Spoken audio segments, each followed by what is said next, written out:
Hey guys, welcome back to the channel. And if you're new here, I'm Tina from Adventuring with Jeff and Tina. And my sweet hubby and my partner in crime is not able to be here today because he's taking care of something very special for an upcoming video that we're going to be sharing with you guys. We're super excited about an upcoming project that we've taken on, and we want to bring you along for the ride. So he'll be on next week's episode. And until then, make sure that you hit the subscribe button so that we can, so that you guys will be notified when we drop our big news. So guys, this video, and have we got a video for you? If you've been following us, then you know that we had a blowout on the Florida Turnpike on our travel trailer. It did do some damage to the trailer, but the damage is pretty common, you guys. It's the kind of damage that happens to everyone. Some a little more, some a little less, but the damage is pretty common of the things you see with a blowout to a travel trailer or a fifth wheel. You're going to have some skirting damage. You're going to have some maybe under the slide damage. Of course, you're going to have maybe some wiring damage, which is what's true in our case. So we want to fill you in about the claims process, and today's video is RV claims and the secrets they don't want you to know. So stick around after the intro because we're going to get to the meat and bones here real soon.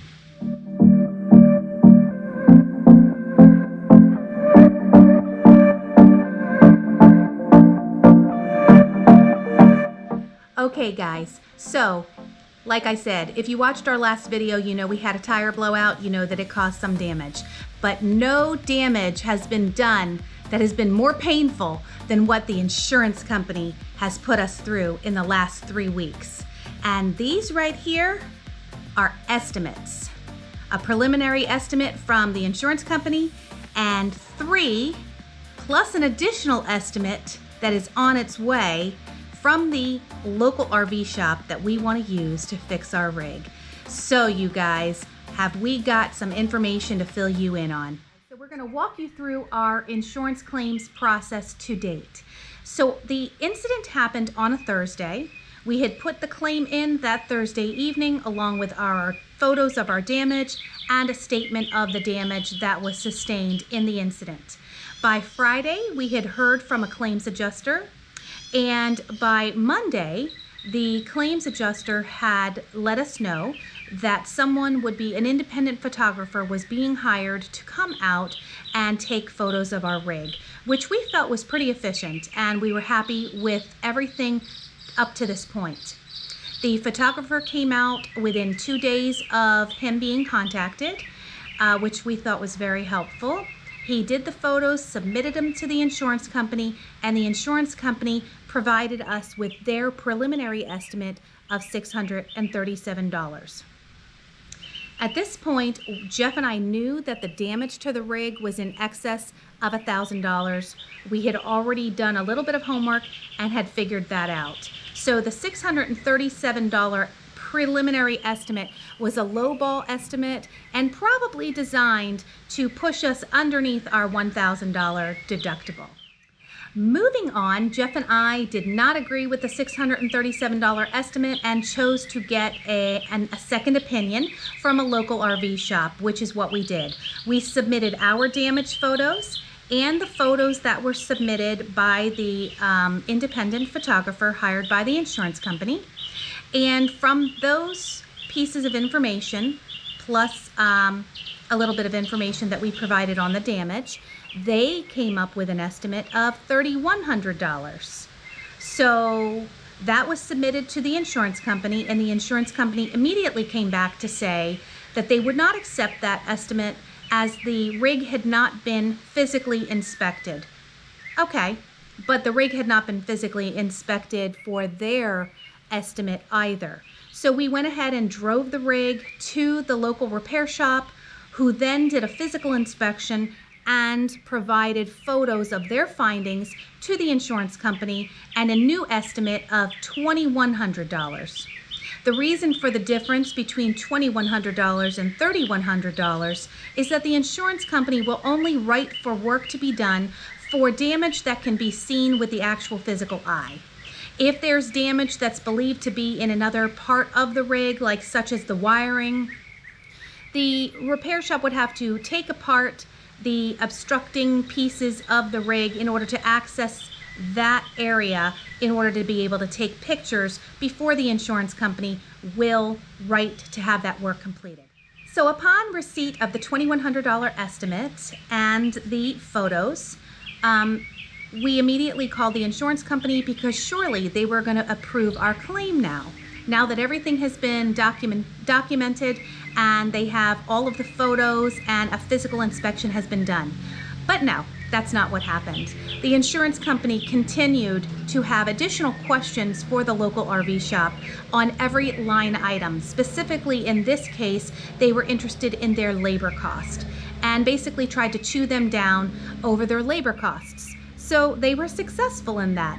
They chewed them down from $2,100 to $1,500. So surely they're going to approve the work now. But no, we still, as of just 2 days ago, are still arguing with the insurance company to approve the work. They came back with from $2,100 to $1,500. We're now at $1,030.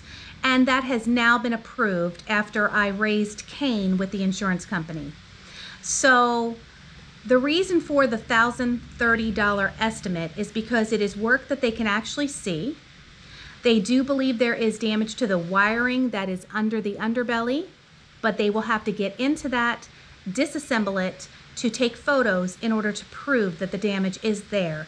And then there will be a secondary supplemental repair done to the rig by the insurance company.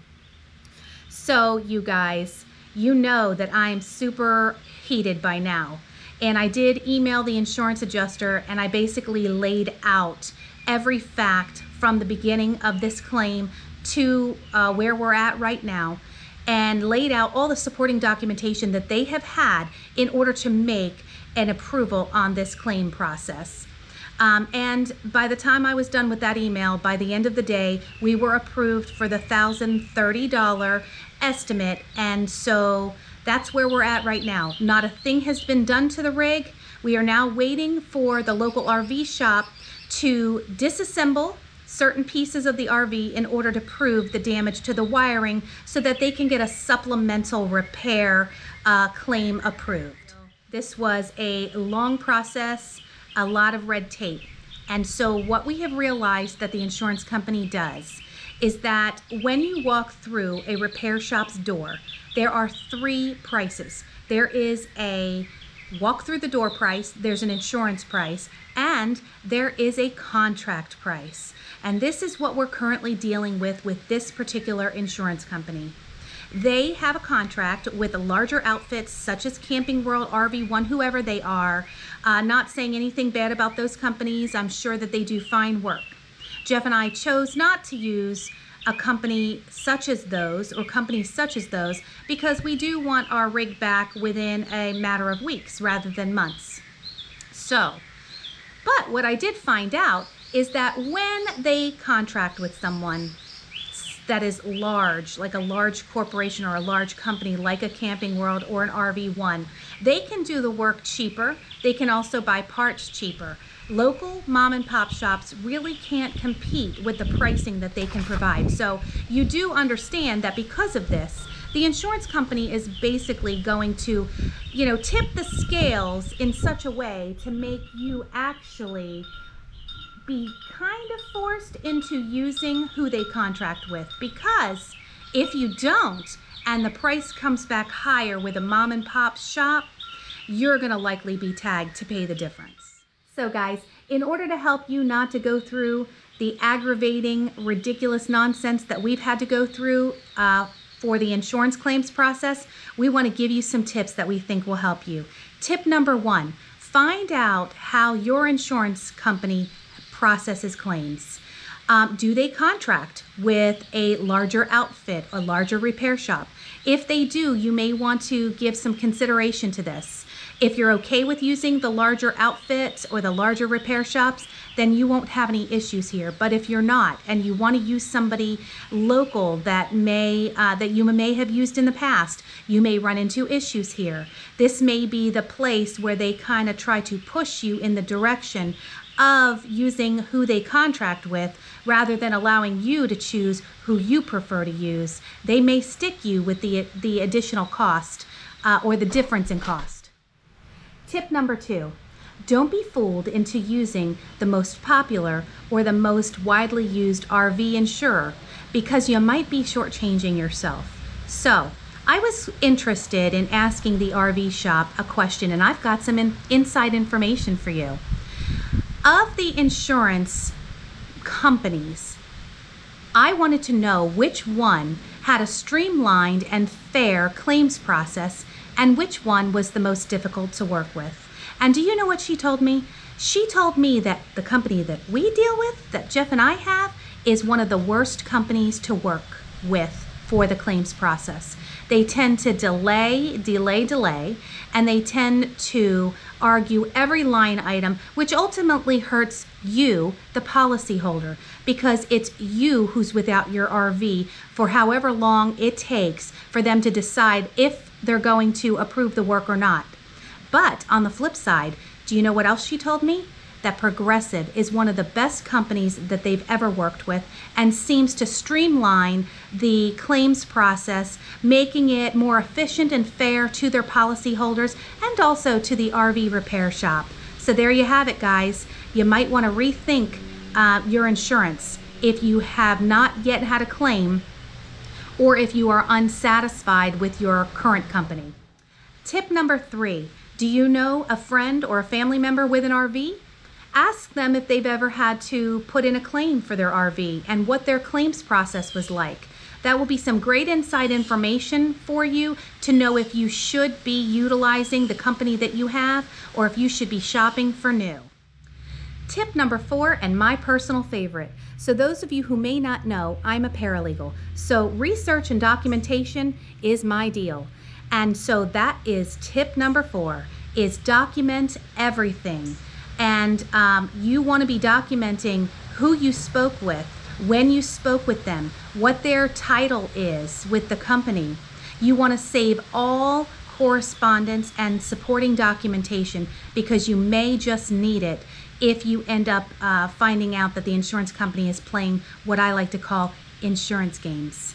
So definitely document everything.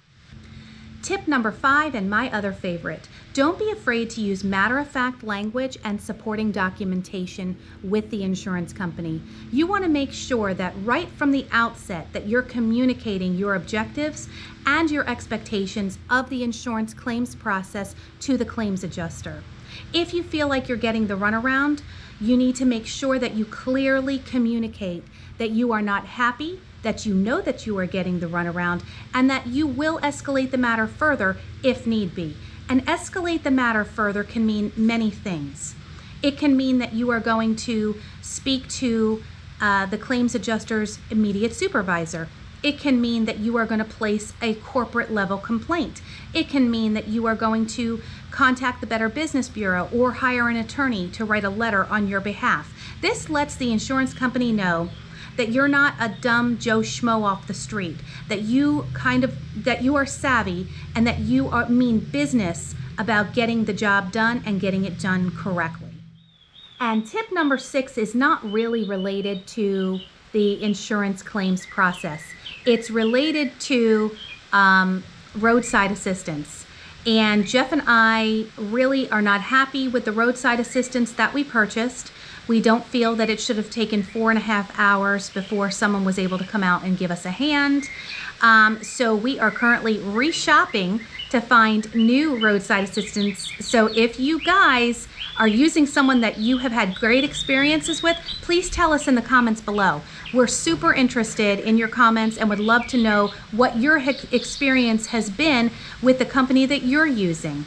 But tip number 6 is if you have roadside assistance, don't think that that is the end-all be-all. You may need to keep some items on your rig in order to help change your own tire if need be. You can't always count on the fact that a road ranger will be around or available to help, but you may need to help yourself. So that is what we have learned from the roadside assistance disaster that we had, is that we did have everything to change the tire. but we just had no idea that it was going to take that long. And luckily, a road ranger came before we had to go pull out everything that we needed in order to change the tire. So guys, I hope you found this video informational. I hope that you never have to place a claim on your rig, but if you do, hopefully these tips will help you. If you liked the video, please give us a like and consider subscribing, and we're going to be bringing you more informational and fun content just like this in some upcoming episodes. So guys, we'll see you down the road, and thanks for watching.